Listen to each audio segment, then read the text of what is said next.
Good evening, everyone. We're going to get started in just a minute. See if people are still coming in.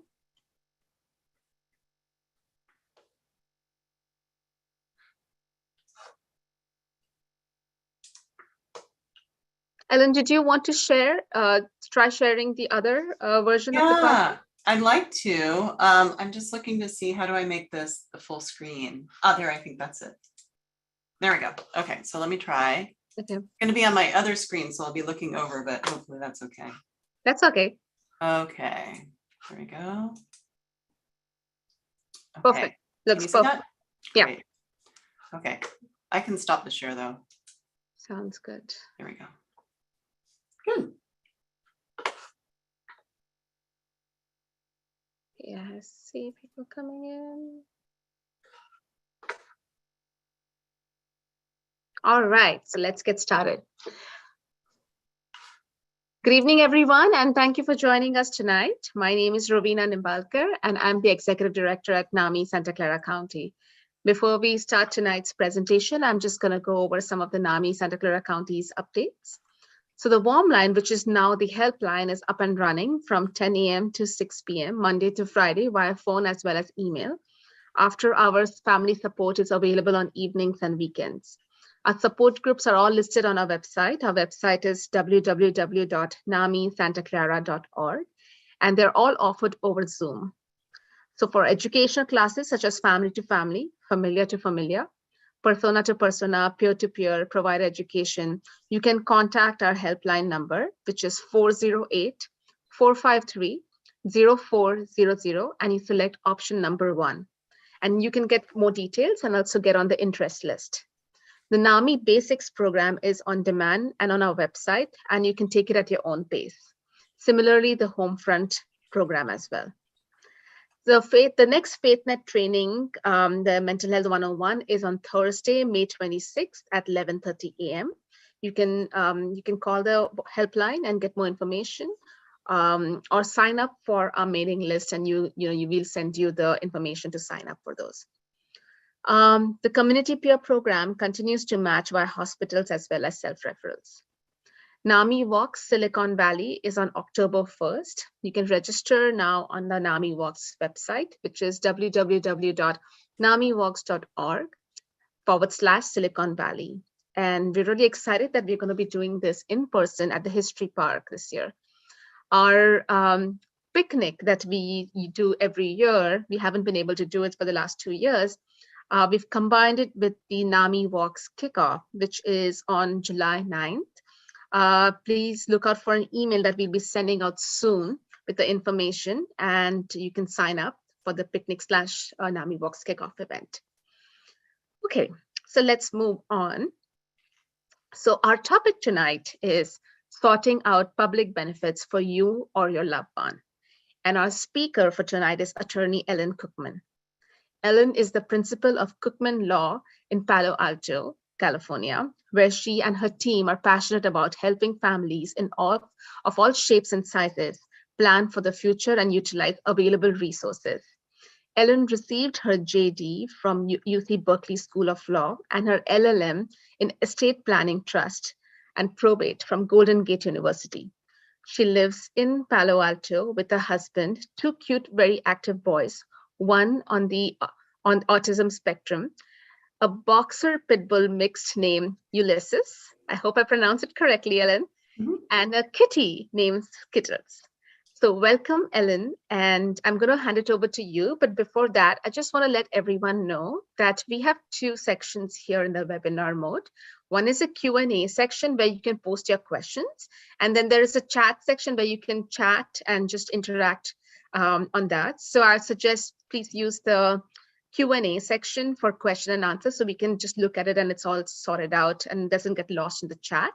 And 2, I just want to mention that this general meeting has been live recorded on YouTube. So you can always watch it at a later time on our NAMI channel as well, NAMI Santa Clara County channel. So I'm going to head it over to you, Ellen. You can share your screen. Wonderful. Thank you so much, Rovina. I'm so excited to be speaking with you guys. And I'm a big fan of NAMI Santa Clara County. I plan on participating in NAMI walks, which I love. So this is going to be a lot of fun. So today we're going to be talking about public benefits, what they are, what you or your child might be entitled to. How do you navigate this whole system? So here's a little bit about me. I would love to actually tell you my roadmap for how I got here before we talk about the roadmap for today. So I worked at a big firm and totally burned out.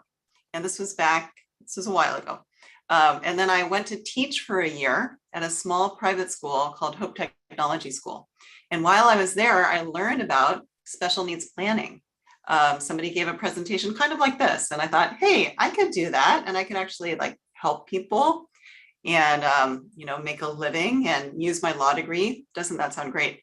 So that was back in 2008, and it's been 14 years now. I've had my own practice for 6 years, and my older son Caleb was diagnosed with autism about 5 years ago. He's now 9. So I went from being an advocate in the community to actually being a parent of a special needs child.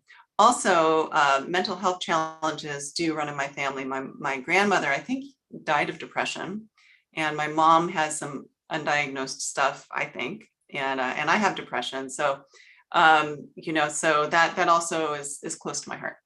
So let's talk about what we'll be talking about tonight. We're going to do an overview of public benefits in general.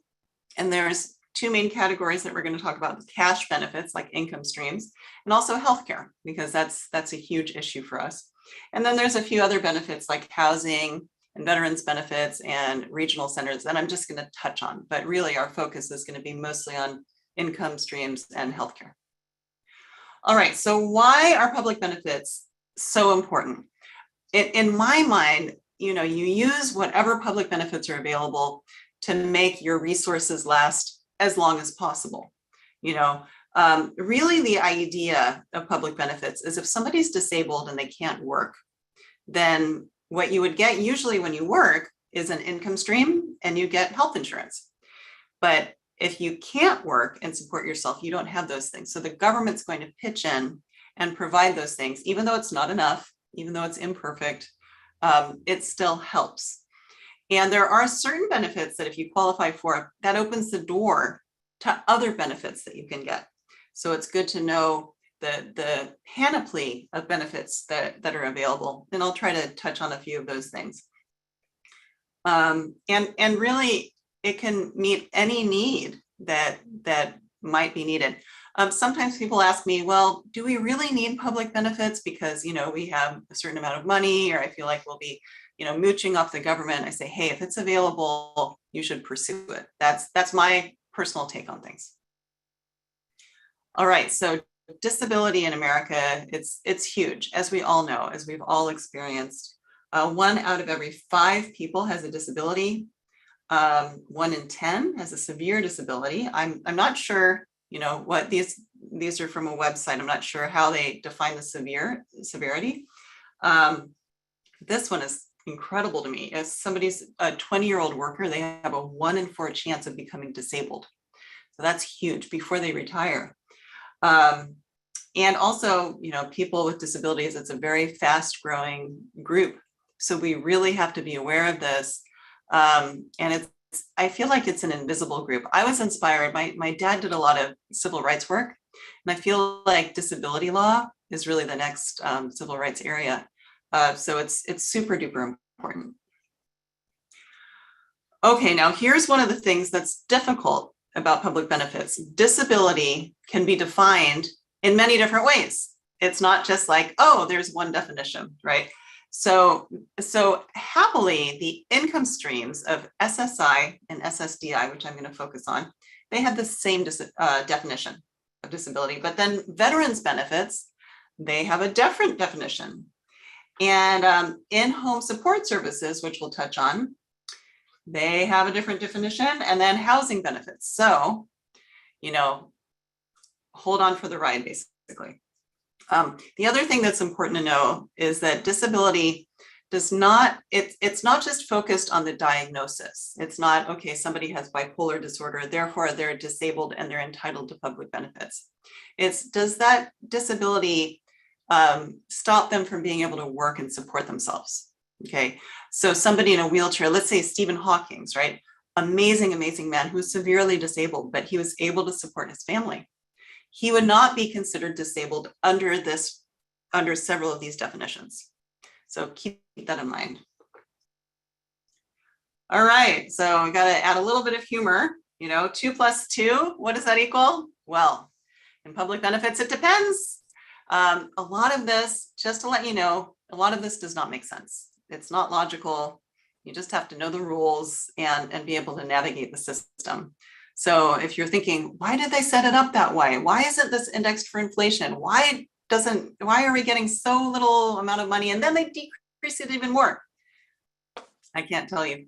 But one thing that, as when we're in law school, one thing they teach you is the answer is usually it depends.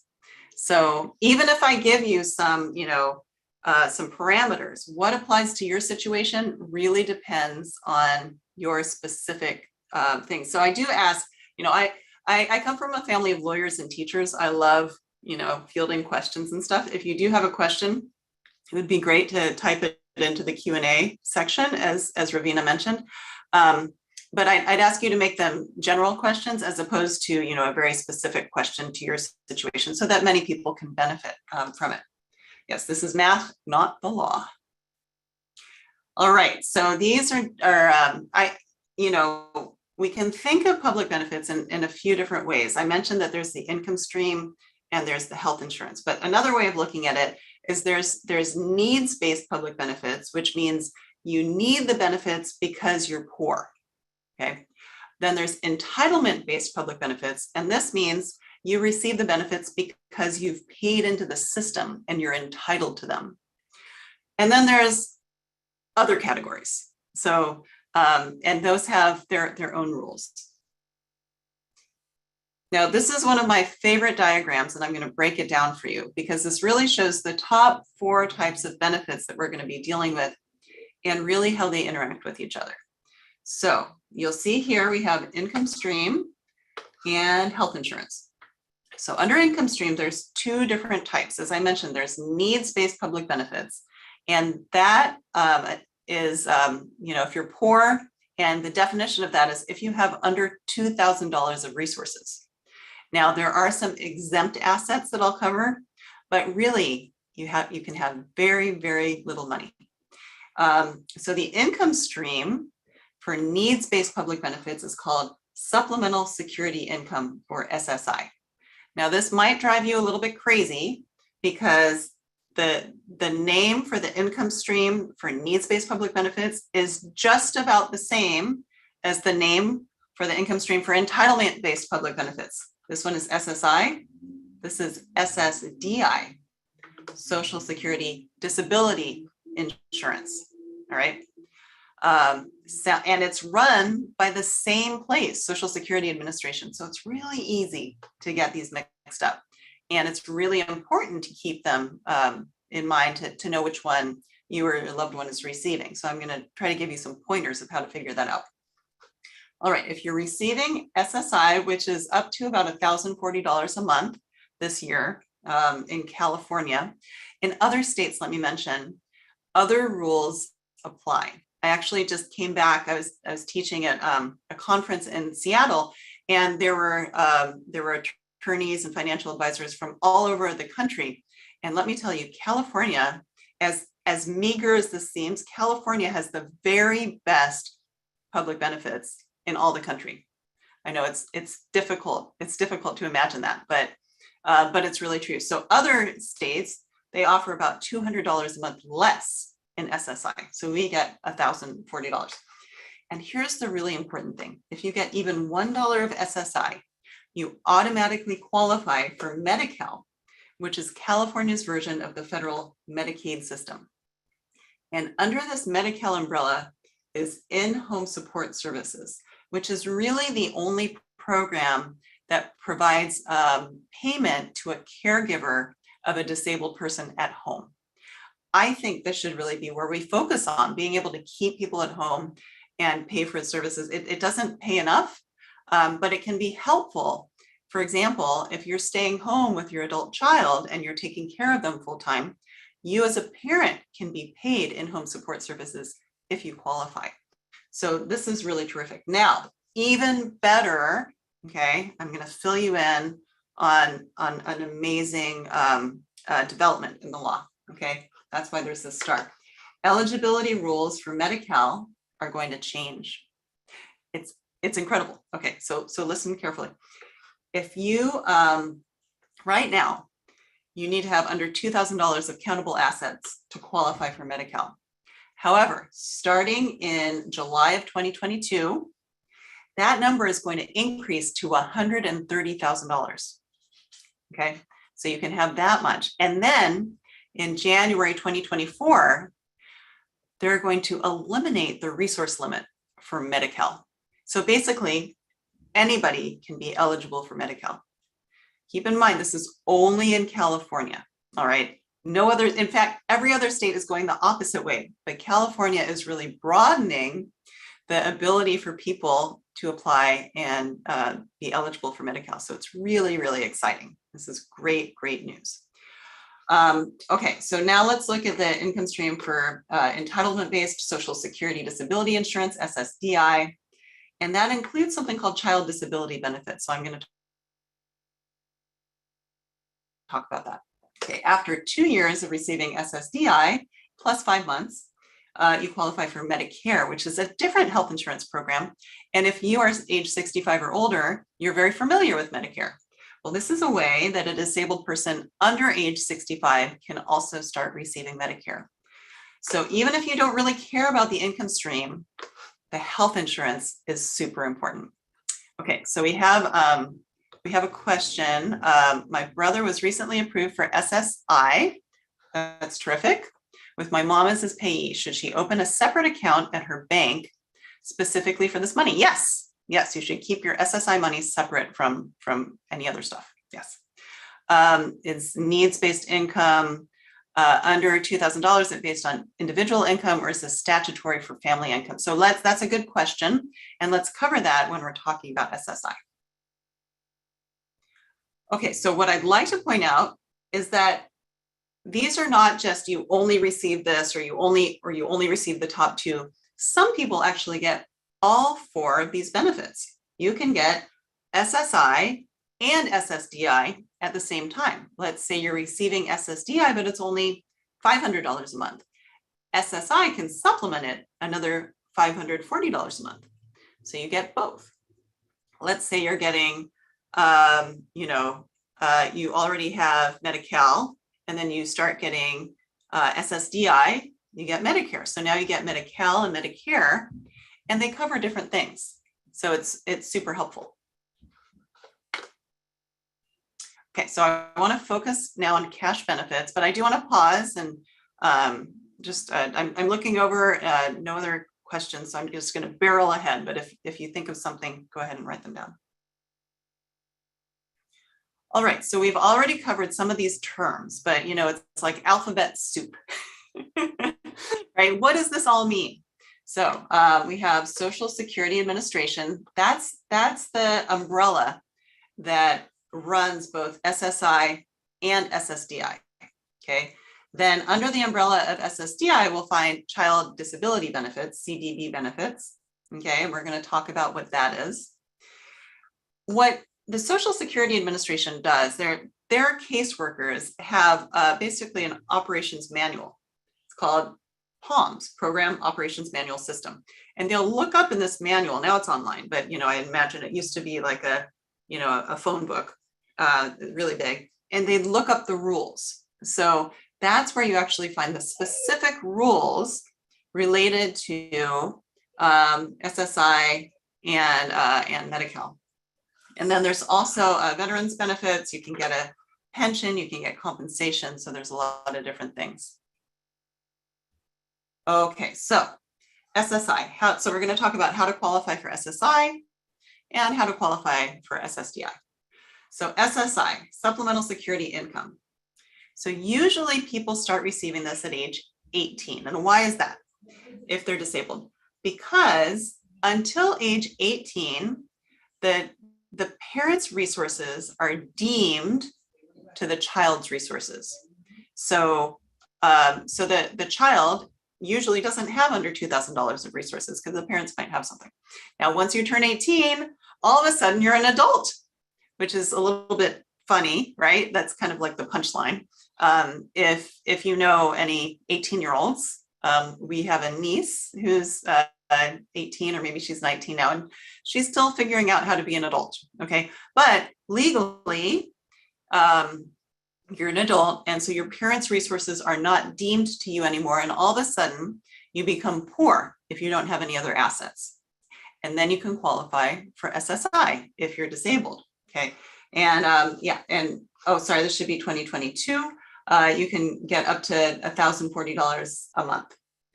And as I mentioned, once you start receiving SSI, you automatically qualify for Medi-Cal. You have to have under $2,000 in resources. And this is what I really want to focus on. How do they define a disability for SSI benefits? It's a physical or mental impairment that will last 12 months or longer or soon lead to death that prevents the person from engaging in substantial gainful employment, where you can work and earn basically the federal poverty level, which is $1,350 a month. Okay, so not a lot, but it's definitely something. So it has to be some sort of impairment that's going to last a while, that makes it impossible for you to earn $1,350 a month. So that's the definition of disability for SSI purposes. Okay. So, when you're looking at that $1,040 a month, you think, great, that's a lot of money. Well, I mean, it's not a ton, but it's something. But are you entitled to that full amount? Well, it depends, right? Just like our little comic strip.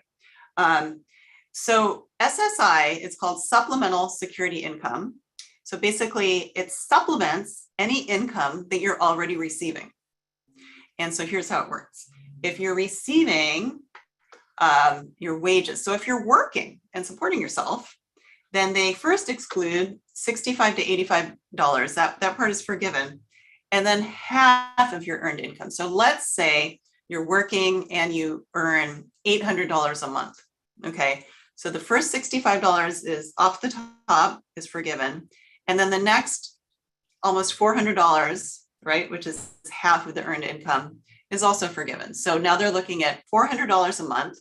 They say that's what you're already receiving in this calculation.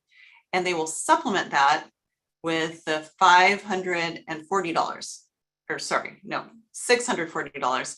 So it adds up to $1,040. Do you see how that works? So it supplements the earned income. Unearned income is treated differently. Dollar for dollar, first $20 is forgiven, but then dollar for dollar, any unearned income that you receive reduces your SSI benefits. So if somebody is paying you an allowance of $200 a month, SSI says, you don't need $1,040 a month because you're already getting this $200 a month. We're going to give you $840 a month, for example. Okay. Then they say if anybody is paying for your food or housing, and actually that there's a proposal that it's just going to be housing in the future, but right now food or housing, SSI is supposed to pay for your food and housing, which is funny, right? Here in the Bay Area in California, anywhere in the country really, $1,040 a month to pay for your food and housing, it's a laugh. But what they figure is, if somebody else is paying for your food and housing, you don't even need that much. So we're going to decrease it by about $250 a month, 1/3 of the federal benefit rate. And that's how much you get.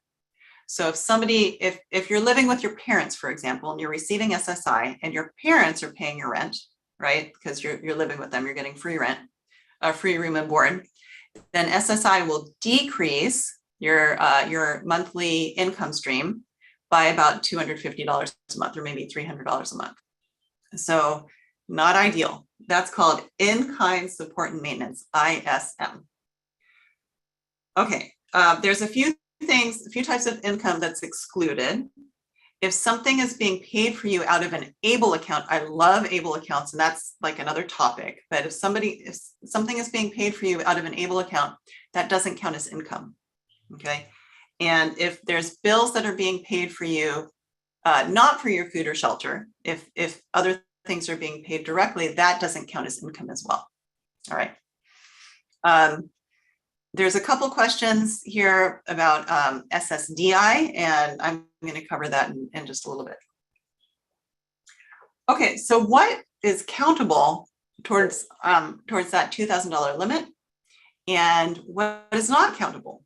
All right, well, there's a few exempt assets. So that means you can have this, and it doesn't count towards that $2,000, very low $2,000 limit of what you can have. So you can own a home. You can have one vehicle.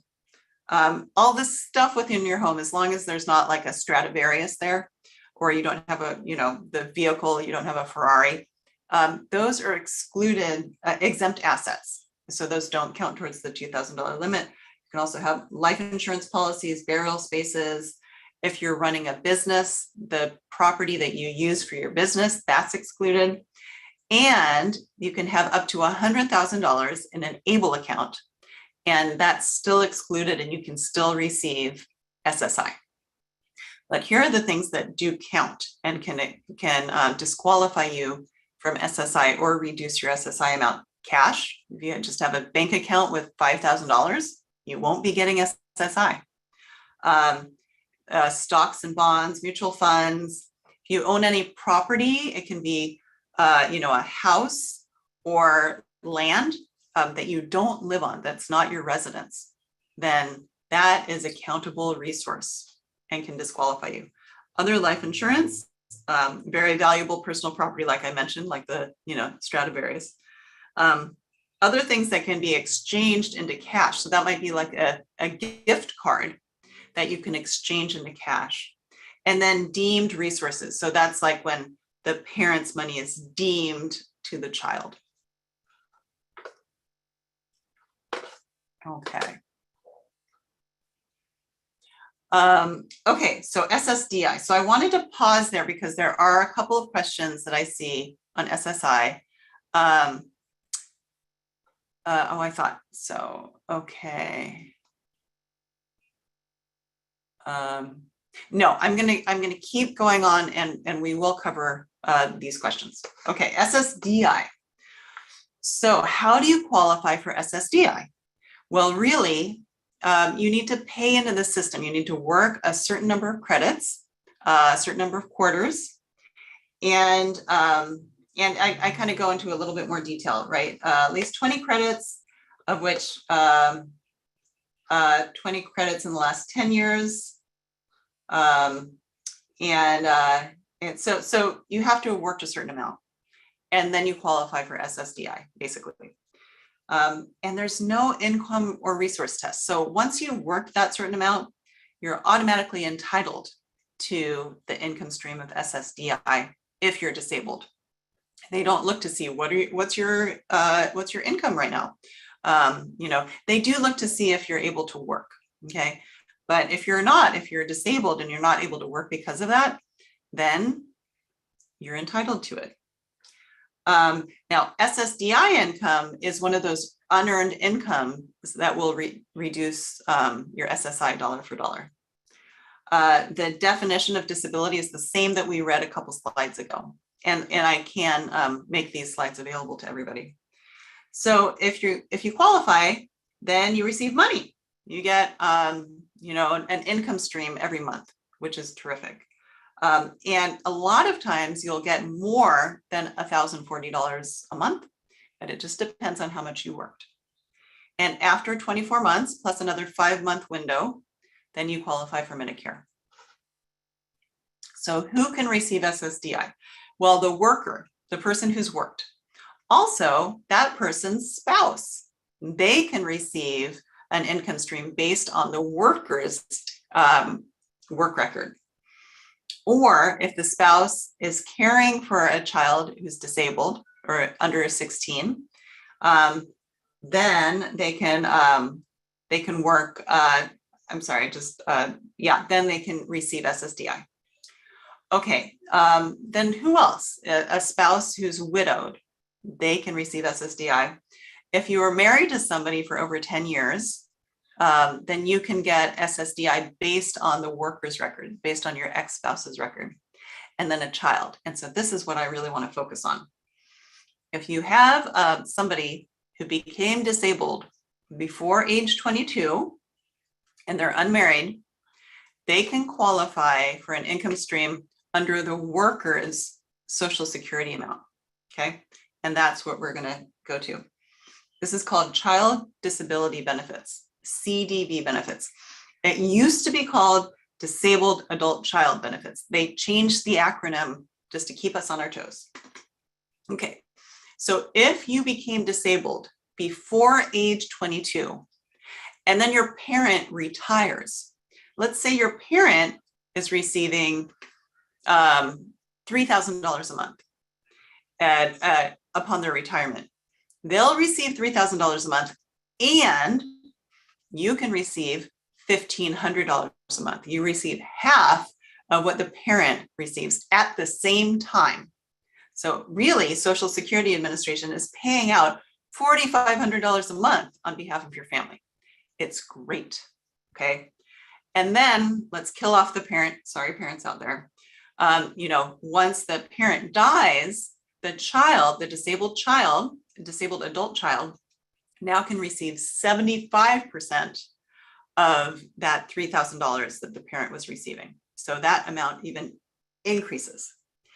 And as I mentioned, it's in addition to what the parents received. And if you have two parents who are receiving Social Security, they look at the parent who's receiving more, and they base what the child receives on what the parent is receiving. Now, one of the challenges with this in the mental health community is that a lot of people don't get diagnosed before age 22, or maybe their symptoms haven't manifested before age 22. If that's your situation, you may not qualify for child disability benefits. They do have that cutoff age at age 22. Okay. So I'm going to look at these questions here. My 25-year-old daughter receives SSI. Will she be approved for SSDI? Well, so it depends, right? If upon your retirement, then your daughter might receive child disability benefits.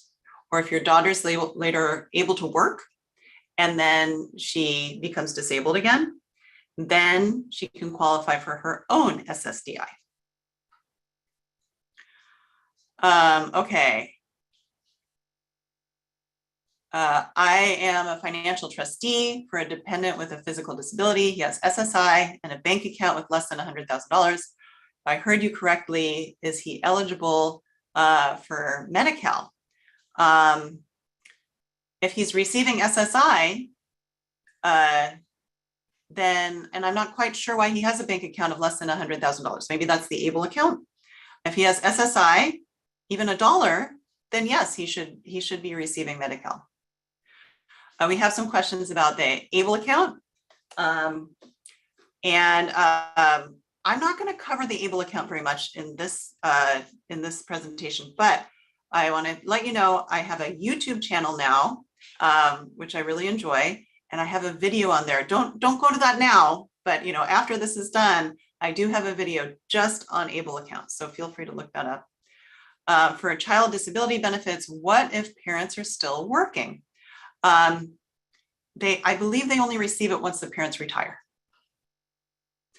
Okay, how can a divorcee get SSDI based on the ex-spouse's employment record? So you'll need to look into that with Social Security Administration and see if you qualify, depending on your situation.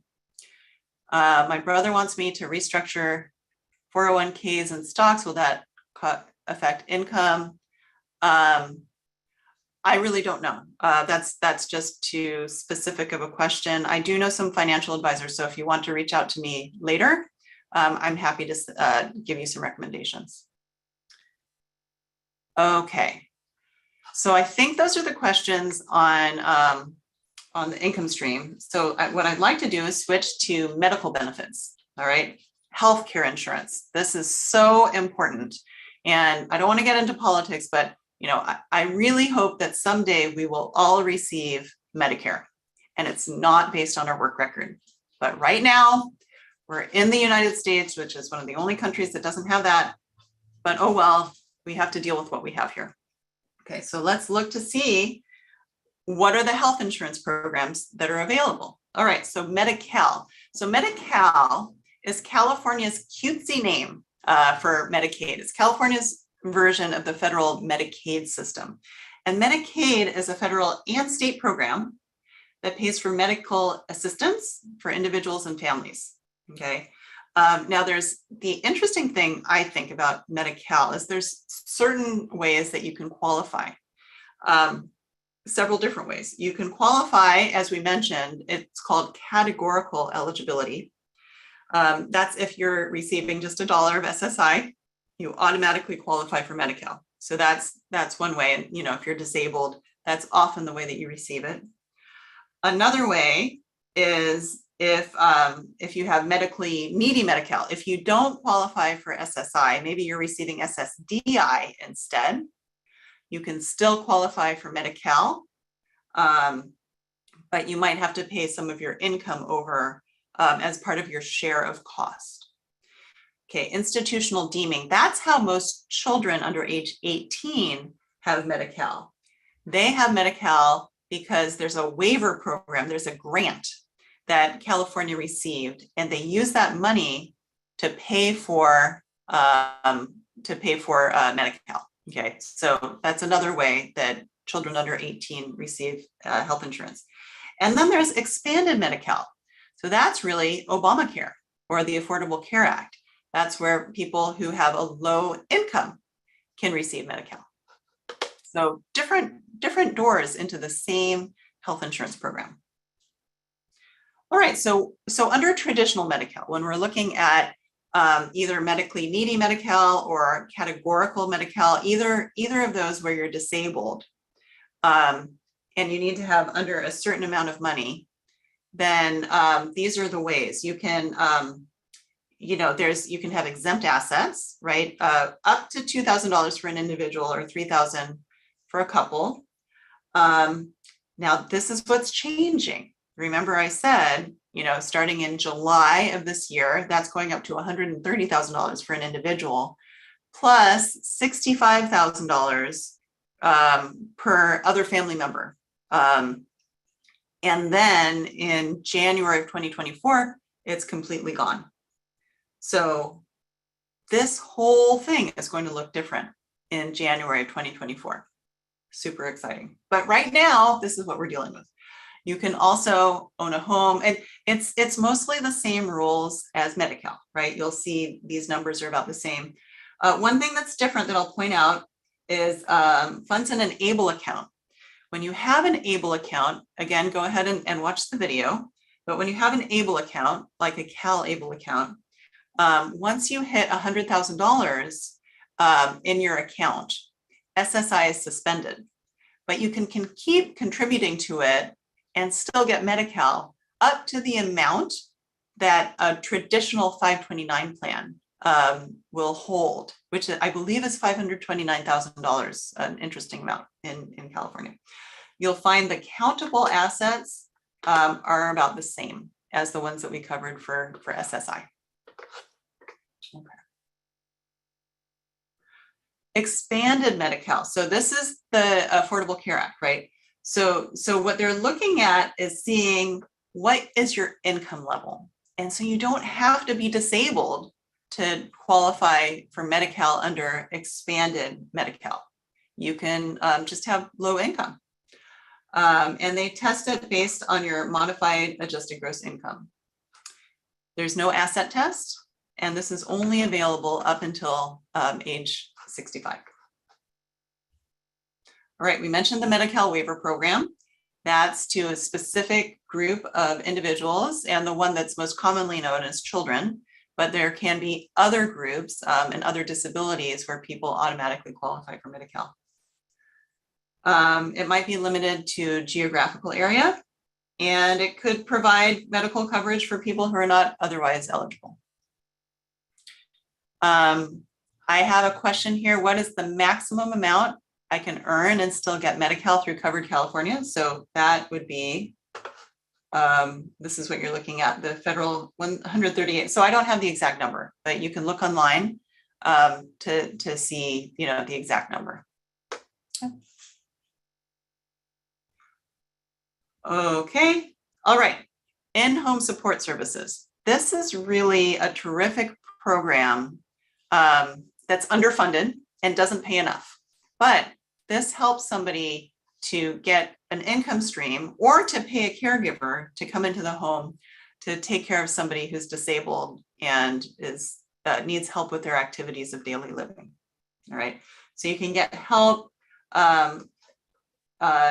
with daily tasks like bathing, cleaning, dressing, cooking. These are all considered ADLs, activities of daily living.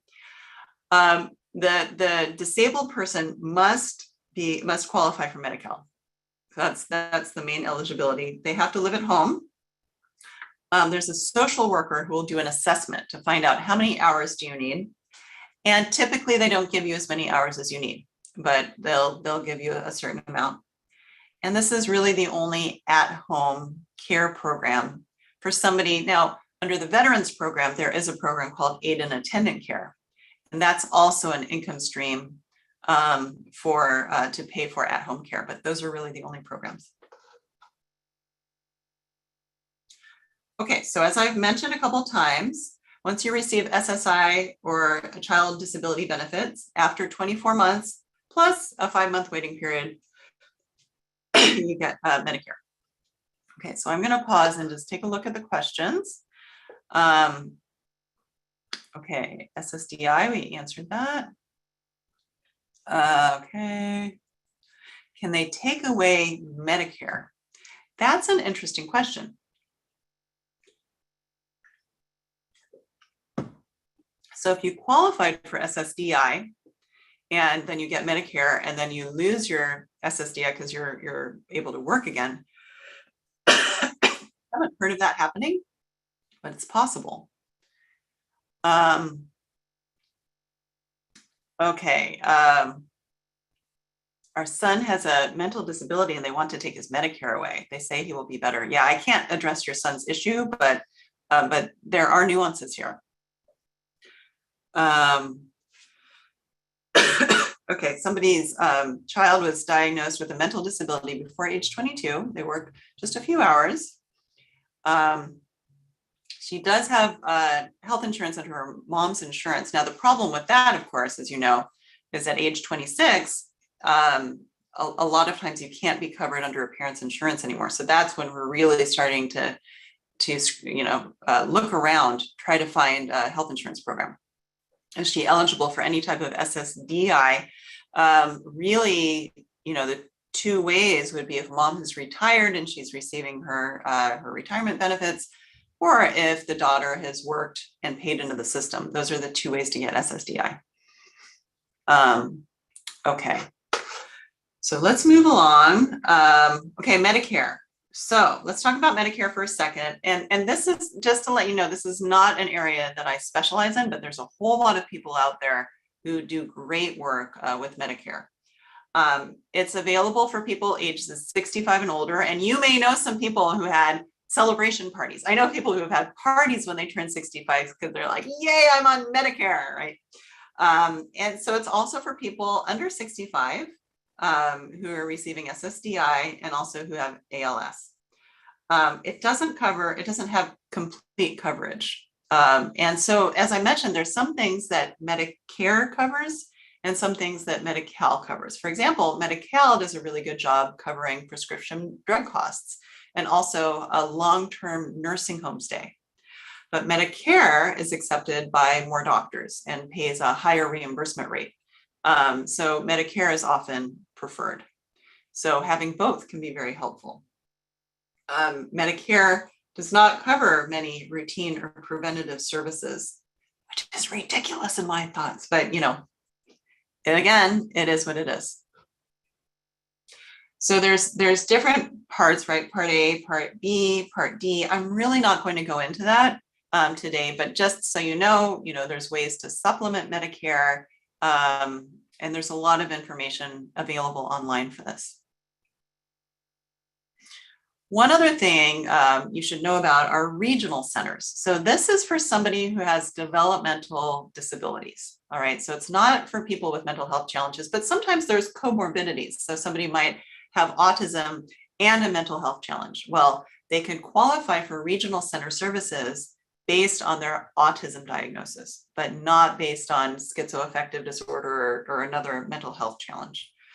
So these are services that are provided to children and to adults. It's intended for children to be able to stay in their home and for adults to be as independent and happy as possible and functional. Eligibility is only based on a developmental disability. They don't look at your income or resources. And once you're eligible, then you work with a case manager to see which services you might receive. And most services are free. Okay. So I'm going to now, I want to do this, drum roll, because the next slide is my favorite slide in the absolute world. Okay, this is a timeline. So here I want to kind of show you what it might look like for somebody who's disabled, what benefits they might qualify for at what time. So you'll see the child is born. If they have a developmental disability, they can qualify for the regional center immediately. Let's say they're born with Down syndrome. They immediately qualify for regional center support, and they can immediately qualify for Medi-Cal under the waiver program that we mentioned. Okay. All right. So then they keep growing and growing, but you see they're not receiving SSI because the parent's income is deemed to them. They're not receiving Ssdi or CDB benefits and not Medicare. All right. Then the child turns 18 and all of a sudden the parent's money is not deemed to them. Now they start receiving SSI, and they can receive Medi-Cal because they're receiving SSI. Okay, time goes along. The child might be in their 40s. Sometime around then, the parent retires. Okay, so now the parent retires, the parent starts receiving Social Security benefits. The child receives half of those benefits under CDB benefits. After 2 years and 5 months, the child starts receiving Medicare. Okay.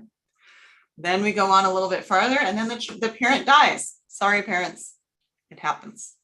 And then the child starts receiving 3/4 of the parent's Social Security amount. The child continues to receive Medicare. Now look at this interesting thing.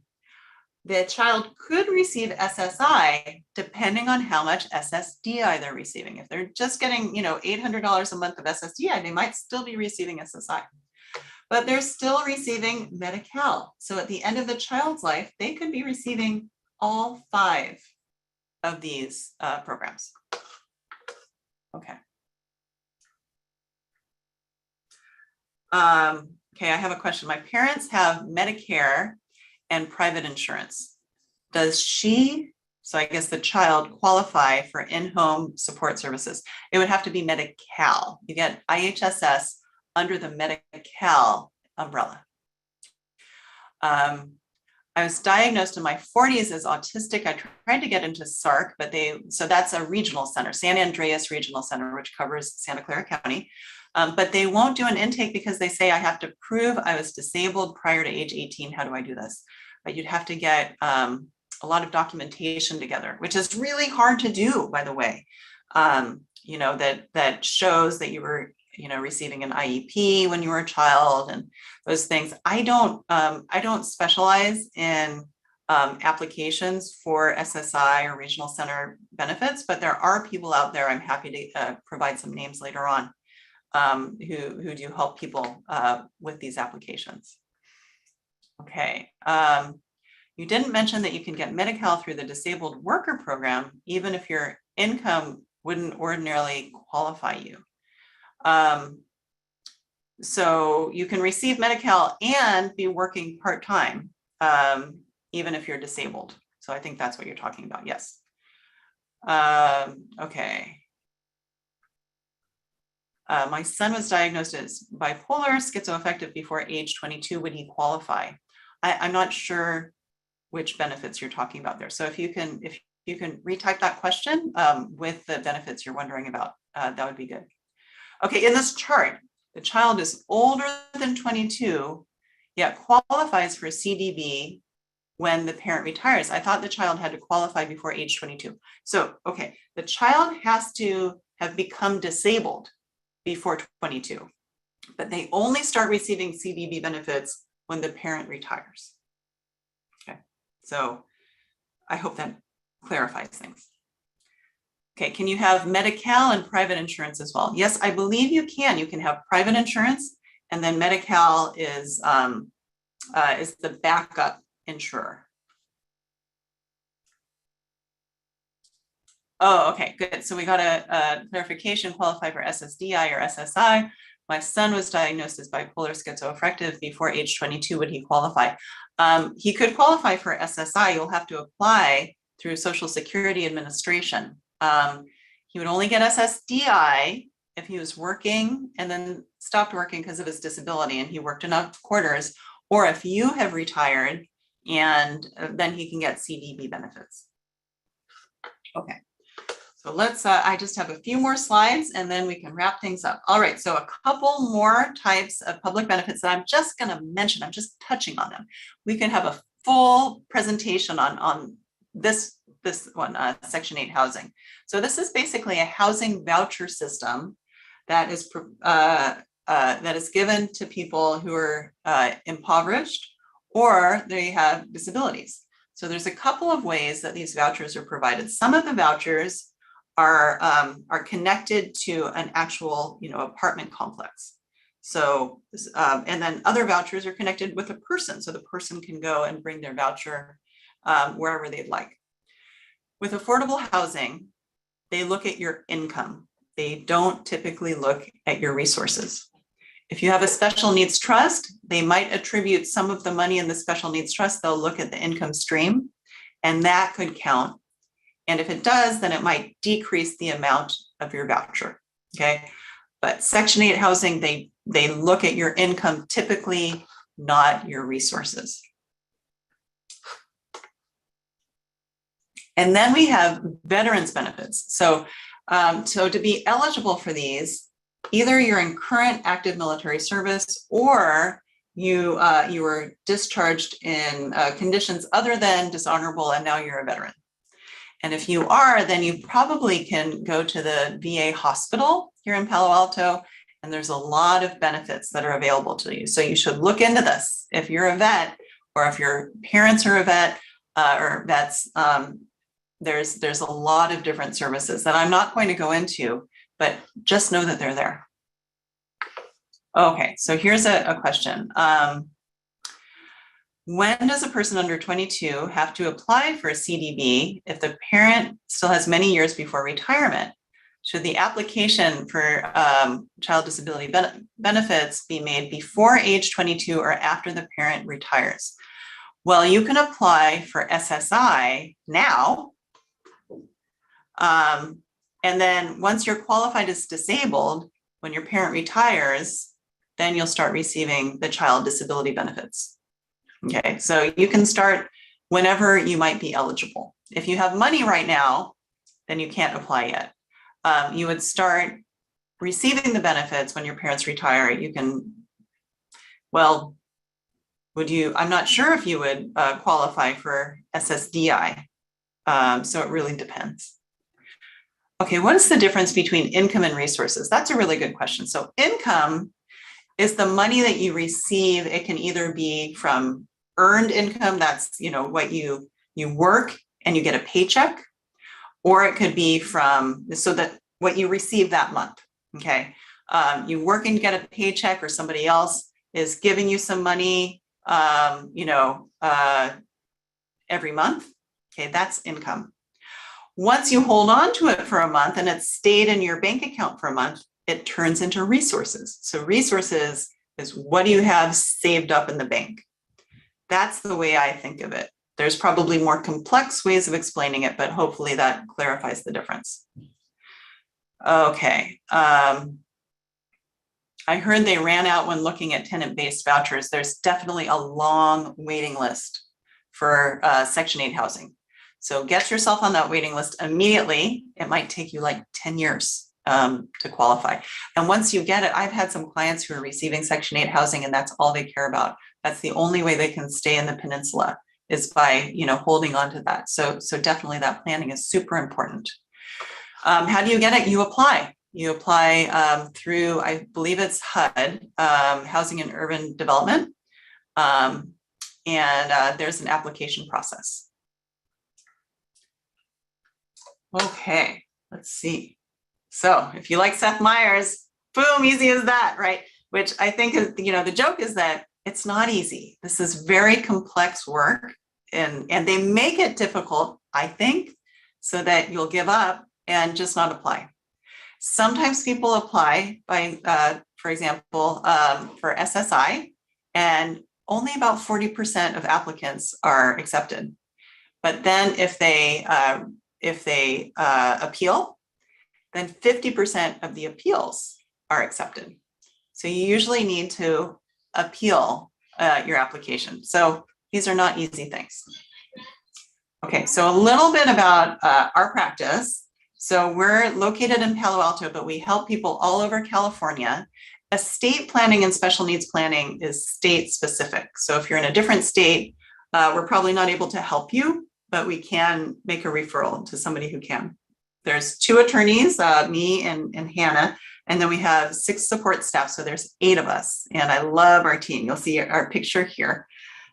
We charge a flat fee for estate planning and special needs planning. We also help with limited conservatorships. We didn't talk about that, but if you have somebody who's developmentally disabled, then we can help with a conservatorship, but only in San Mateo and Santa Clara counties. Those are the very best counties to practice in. We don't want to go anywhere else. And as I mentioned, we don't assist with public benefits applications. So let me look over our questions. I know I answered a lot of these. I think that's everything. Okay, my income is too high to qualify for Medi-Cal, but since I'm disabled and have a part-time job, that makes me eligible for Medi-Cal when I wouldn't otherwise be. I found this out when SourceWise Manager helped me with Part D, choosing for Medicare. Okay, that's great to know. Okay, so yeah, so I think that's everything. That's all the questions in the Q&A. So yeah, feel free to reach out to our office. And I did mention the YouTube channel. Please look that up, and if you can, subscribe. It's a great way to stay connected. We have a lot of videos on special needs planning. We're also on Facebook and LinkedIn, and here's our contact information. And I did share the YouTube channel in the chat. Oh, wonderful. Great. Yeah. Now I do see quite a few of other things in the chat. So I'm going to stop my share. Are there other questions in the Q&A? Let me check. I'm sorry, in the chat? I think pretty much all the questions were in the Q&A, but let's just go over. Somebody asked, can we hire you to apply for Ssdi? No, I don't do applications. Yeah. Okay. Oh, thank you. Yep. There's the link for the YouTube channel. What is an ABLE account? Go watch the video. They're awesome. They're basically savings account for disabled people. Is the Medi-Cal resource limit different than the asset limit? It's the same thing. Resources and assets are the same thing. Does the formula change if you have more than one disabled adult child? So I don't think so, but I need to go back and look at that. So I think that's asking if your parent is retired and they're receiving Social Security and there's more than one disabled child, do they each get half? And I'd have to go back and confirm. Does the wife get benefits? Yes, the spouse also is entitled to benefits based on the worker's records. Okay, how can I get names of people who can help me get into a regional center? So there are people out there who are advocates who can help. I know Parents Helping Parents definitely has a list of those folks. Trying to think of other people. Typically, you would try to apply yourself, and then if your application is denied, then you circle back, but you can also hire people. But I don't have a huge list of folks. What if the vet parent is deceased? I'm not quite sure what that question means. So Susan P, if you can provide a little bit more information, because I don't understand that question. Okay. So yeah, Rovina, I think that might be everything. But it's been a pleasure talking with you guys. Hopefully that provides more answers than questions. And you've gotten something. Great. Yeah. Thank you so much, Ellen. I think this was so helpful, and there were so many questions, and I just loved the way how you integrated all the questions within your presentation and helped everyone answer the questions. I do see Susan has sent more information here. Well, the vet parent is deceased. Would I qualify for vet benefits? The rules are different with veterans benefits. So you need to look specifically in with the VA office. Mm-hmm. And then how much work gives 20 credits? So that's for Ssdi, I'd encourage you to look specifically on the website.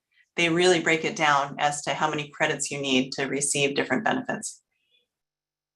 Great.